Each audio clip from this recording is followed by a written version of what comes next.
The nice thing about nonverbal behavior is, and the study of it, is that anybody can do it. You can do it at home while watching television. You can do it at the airport while you watch people going by. You can do it at the theater as you're waiting in line. You can do it anywhere. The one thing that we do know from the research is that the more you observe, the more carefully you view the world around you, the better you will become. But there are two requirements. And the two requirements are this. Number one is you have to be able to observe the behavior.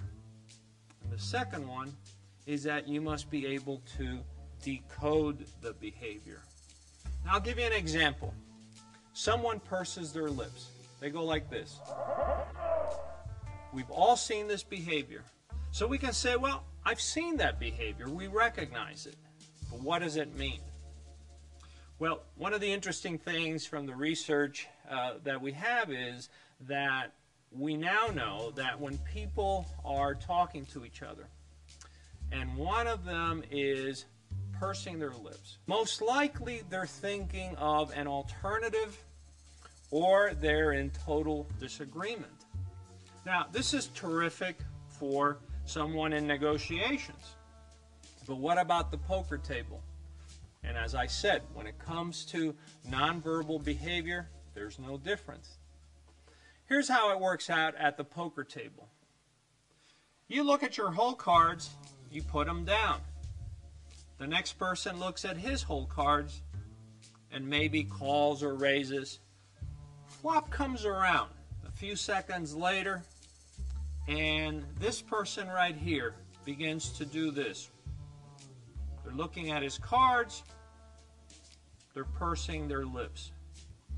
Chances are that they are in disagreement with what has unfolded. Fourth streak comes around, and they're still pursing their lips.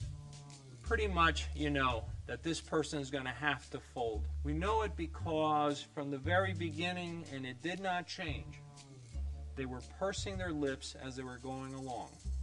They were doing this. Subconsciously, their brain was already registering, I don't like this. I'm in disagreement with what I'm seeing. Or they may do it when somebody calls or goes over the top on them, and they were hoping that they wouldn't. And then you see them immediately purse their lips out because they're in disagreement. So once again, it's important to do two things. Number one, observe the behavior, and number two, to decode it properly.